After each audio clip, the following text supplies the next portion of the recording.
Let's talk to Kelly in California. Kelly, you're live with Eric and Thomas. What would you like to talk about today?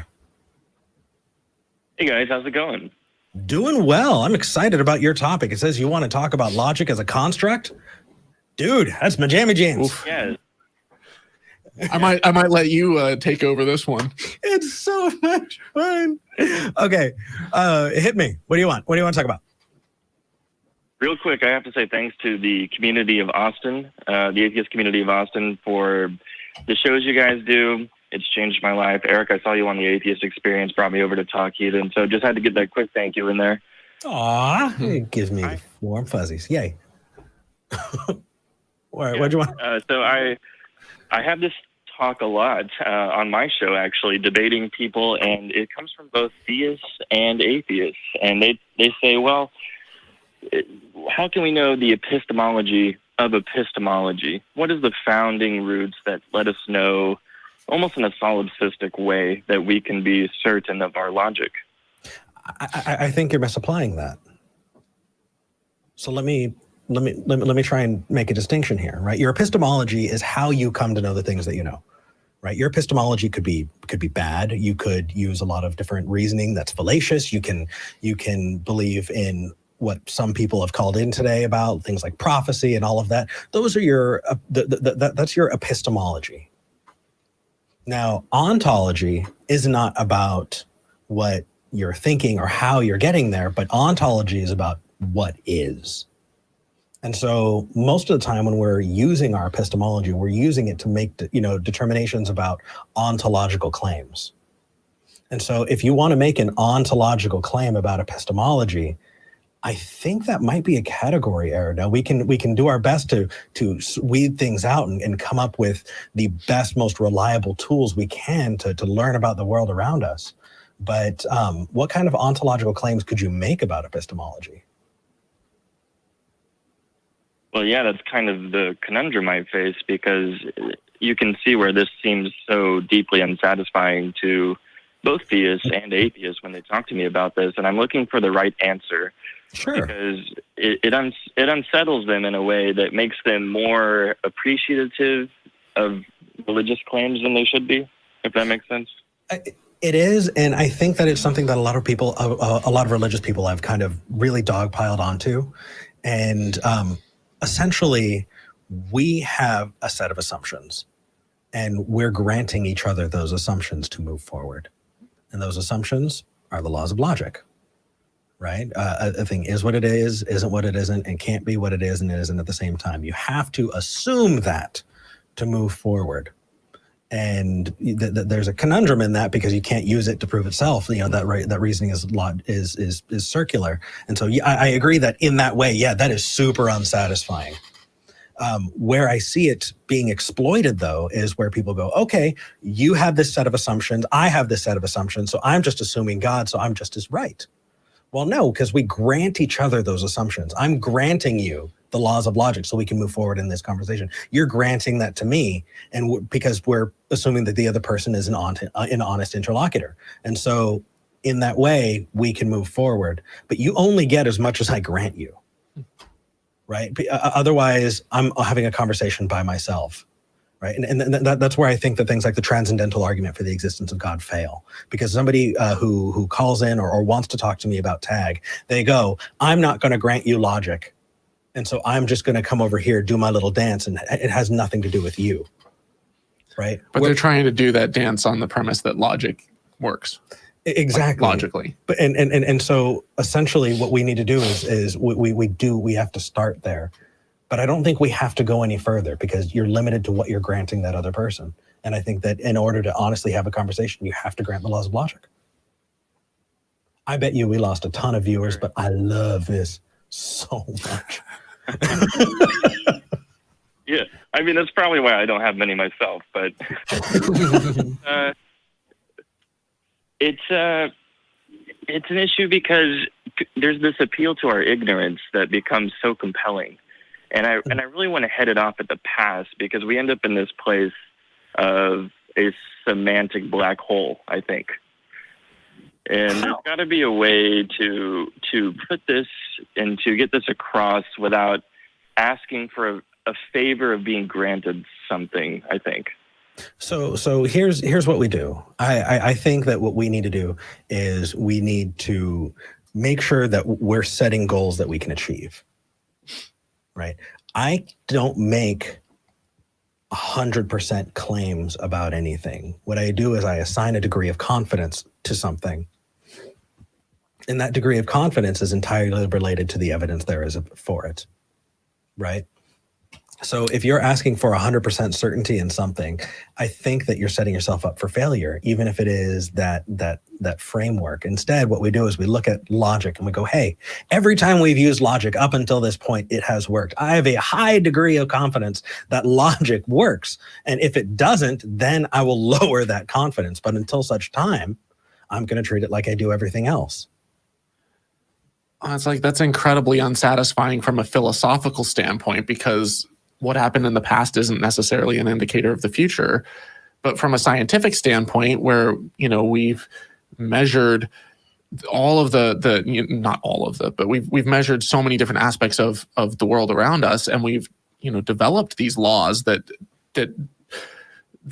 talk about the way that the world works, and they're consistent and they happen every single time, to the point where we can make predictions accurately and reliably that come to pass. From a scientific standpoint, you can look at that and be like, look, this is how the world is. This is how we've tested and, knocked on the world and beaten on the world and measured the world. And it always comes out this way.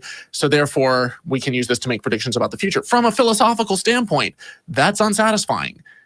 We could all be living in a vat, or it could be like the only reason that the laws of physics apply is because every single moment God is choosing to let them continue to apply. And next time he could choose to make them operate a different way.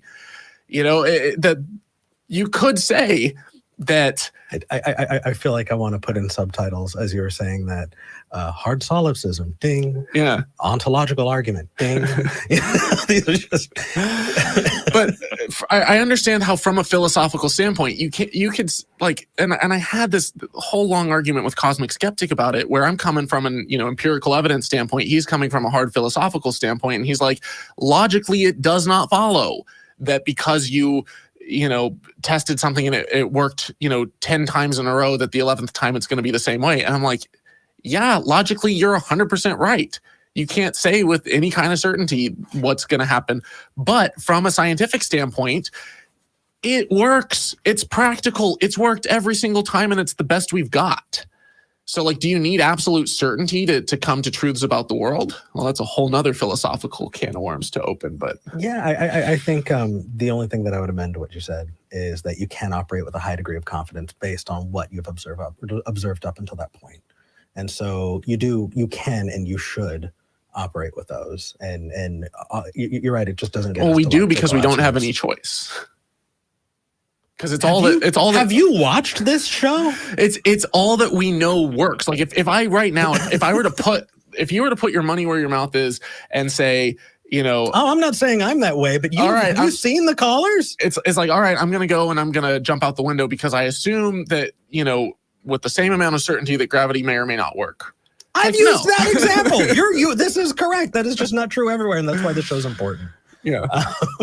But Kelly, I'm sorry to say that the blue balls that you're getting from having that piece, yeah, it's shared, man. I'm sorry, but that's just kind of the universe we live in. It's not a satisfying one.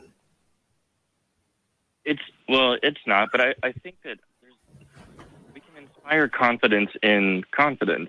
And that example you gave, this appeal to pragmatism, I guess that's another ding, but it can be paralleled to the appeal to pragmatism in religion too, where people will say, well, it's useful, and that's why we would do it, because if you are seconds from death, what would you do? Of course, you'll say a prayer and hedge your bets, and that means that you're confident in it in some way. You know what I mean? Yeah. Well, but it's not just an appeal to pragmatism. I think that in the world of science, I I can make predictions about the future based off of everything I've observed, and so far that's always worked. So from a pragmatic standpoint, yeah, it is an appeal to pragmatism.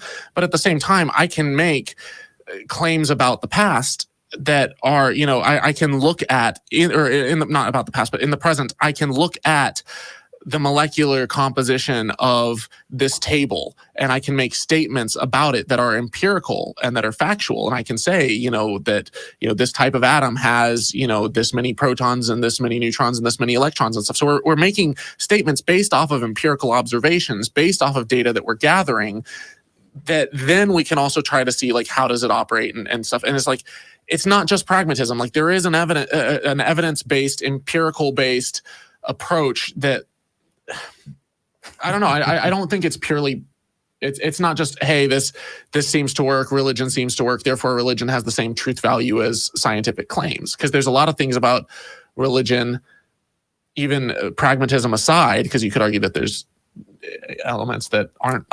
We are going to have a conversation after this show that is just going to be terrible. Oof. And I'm so sorry. But it's going to happen. I actually think we might be able to take it to the Discord, depending on how long I can torture you for. But Kelly, thank you for calling in. We appreciate it, and I hope to see you in the Discord. We're going to hop in there after the show. Definitely. Thanks for the time, guys. Absolutely. Take care, brother. I definitely, like, whenever I hear stuff like that, I start to kind of think out loud. And I know, I'm your roommate. And I don't know if I'm necessarily right, which sucks, because with my show, I can edit and I can research and I can fact check. You can't do that here, so props. Dude, have you seen the Moon episode? I have screwed up so many times. The important thing is that you recognize it and you say, hey, you know what? I was wrong, and I care more about admitting when I'm wrong and actually pointing towards truth than my own ego. As long as you can do that, you're fine. Yeah. Honestly, I think that what you bring to the table is fantastic, and live or not, edited or not, I see incredible value in you. And thank you. I'm glad you're here. But before we move on, with that, I want to kind of ride that and go, how can people follow you? Where can people see your stuff? Can we plug your stuff just a little bit? Yeah. So if you go on YouTube, you're already on YouTube. If you type in Holy Kool-Aid, bam, channel pops up. That's me. Should be the first result. I'm also on Twitter at Holy Kool-Aid if you want to interact with me. I'm on Facebook /Holy Kool-Aid. YouTube /Holy Kool-Aid. I have a Facebook group called Science Loving Skeptics, and then there's a Holy Kool-Aid Discord as well. But my Discord is tiny by comparison to the rest of it. But you can find all my stuff on my website, holykoolaid.com. I sincerely appreciate what you do, man. And even if we weren't roommates, that I want to support you. And I think that this channel should be supporting content creators who are doing good work. And we need to keep doing that. I know that. Anyway, that's a whole rabbit trail. Well, I appreciate that. Appreciate you. I mean, the biggest way people can support me is by, going on Tumblr and Pinterest. And no, I'm kidding. Because everyone knows that's where you subscribing to his OnlyFans. Okay. There are other people that we sincerely appreciate, and that is our crew. Can we just go and take a peek at our crew? Because y'all are amazing. We love you. Vern, you go for the crew kitty all the time, but we love you too. Yeah, no, we love the crew kitty, but we love you too, Lord of the Levels. All of you, we would not be able to do this without you. I mean, Thomas, when we hopped in setting up, they were already here. Yeah. And when we're done, they're going to be clipping it, creating thumbnails, putting it up as a podcast, making sure the audio is fantastic. The work that they put in is huge, and they're volunteers. They're not getting, none of us are getting paid for this, but we see value in what we're doing. So that's why we keep doing it. It's that support that just drives this, and it's something I love. So real quick, a lot of times people who watch, only a small percentage of them are actually subscribed. So if you appreciate the hard work that the crew does, and you appreciate the show, and you appreciate Eric as well, then hit that subscribe button and the little bell thing so you can get notified each week when the show goes live. I never remember to say that. Well, please subscribe. And hitting the like button also helps with the algorithm. It helps YouTube to put it out there and more people see it. So we comment. We hit a slowdown, and we are like cruising toward 100,000 subscribers. Please help us get to 100 subscribers. Get silver, subscribers. YouTube silver status. I would love that so much. Thank you, man.